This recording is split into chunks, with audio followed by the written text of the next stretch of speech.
અને હવે વાત કરીએ રાજકોટની તો લોકસભાની ચૂંટણી પહેલા રાજકારણ ગરમાઈ ગયું છે। ઇન્ડિયા ગઠબંધનની મુશ્કેલીમાં વધારો થયો છે। શરદ પવાર જૂથ એનસીપીએ રાજકોટ લોકસભાની સીટ માંગી। ગોંડલના પૂર્વ ધારાસભ્ય અને લેવા પાટીદાર અગ્રણી ચંદુ વઘાસિયાએ ટિકિટ માંગી છે। રાજકોટ લોકસભા બેઠક માટે કોંગ્રેસે હજુ ઉમેદવાર જાહેર નથી કર્યા।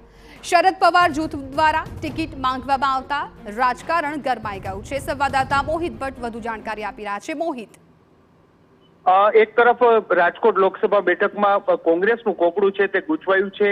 કોંગ્રેસનો જૂથવાદ છે તે ચરમસીમા પર જોવા મળી રહ્યું છે ને કે ઉમેદવારને લઈને આ બે જૂથ આમને સામને આવી ગયા છે। તેવા સમયે ઇન્ડી ગઠબંધન છે તેની મુશ્કેલીમાં જરૂરથી વધારો થયો છે, કારણ કે હવે શરદ પવાર એનસીપી જૂથના એક નેતા છે તેમના દ્વારા રાજકોટ લોકસભા બેઠક માટે ઉમેદવાર છે તેની માંગણી છે તે કરી છે।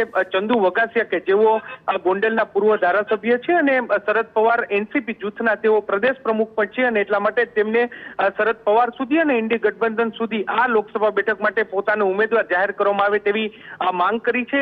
તેમનું આખું જે સંગઠન છે તે સંગઠન તૈયાર કરી અને તેમના દ્વારા રજૂઆત છે તે કરવામાં આવી હતી। જોવાનું રહેશે કે આ સમગ્ર મામલે હવે ઇન્ડી ગઠબંધન છે તે કયા પ્રકારનો નિર્ણય લે છે। હજુ સુધી રાજકોટમાં કોંગ્રેસના ઉમેદવાર જાહેર થયા નથી, જેને લઈને જ હવે વધુ એક નામ સામે આવતા રાજકારણ ગરમાયું છે। જી બિલકુલ મોહિત, આભાર સમગ્ર માહિતી બદલ। તો એક તરફ રાજકોટમાં લોકસભાની ચૂંટણીના કોંગ્રેસના ઉમેદવારની જાહેરાત નથી થઈ, નામને લઈને અસમંજસ છે, ત્યારે હવે શરદ પવારે એનસીપી માટે ત્યાં સીટ માંગી છે। ગોંડલના પૂર્વ ધારાસભ્ય અને ખાસ કરીને કોંગ્રેસે હજુ જે ઉમેદવારની જાહેરાત નથી કરી તેને લઈને પણ અત્યારે રાજકારણ ગરમાયું છે। શરદ પવાર જૂથ દ્વારા ટિકિટ માંગવામાં આવતા હવે કોણની ટિકિટ આપે છે એ જોવાનું રહેશે।